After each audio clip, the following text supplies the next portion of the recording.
In today's video, mag-unboxing po tayo ng aking mga nabili sa Shopee for my computers and cellphone accessories. So, let's begin with this one. Hardware tools. Yan. Gagamitin ko to for laptop and computer and cellphone repairs. Ang dami oh. So, this is a magnetic. So, check natin kung magnetic nga ba talaga.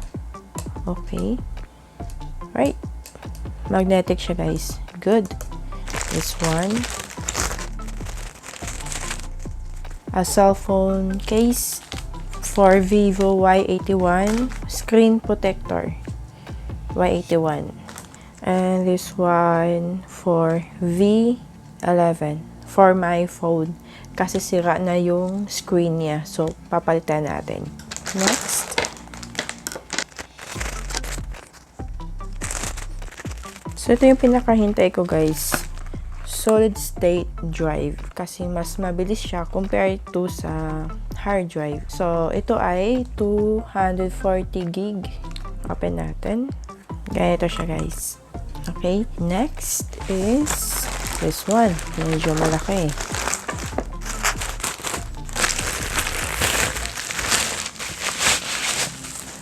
Tcharan!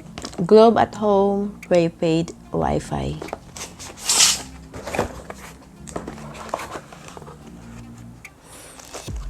May kasama na siyang Rocket SIM, only data for 30 days, which is 1 month. Nice. The modem, though Globe at Home siya, pero pwede siyang saksakan ng Smart SIM kasi open line siya. Next ay ang Bavin fast charging data cable micro para kay hubby.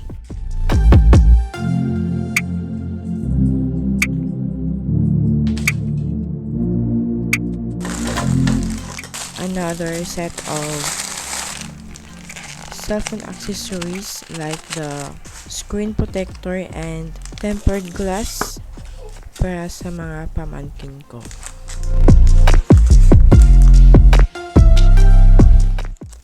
For more tech tips, review, and unboxing, don't forget to subscribe to my YouTube channel.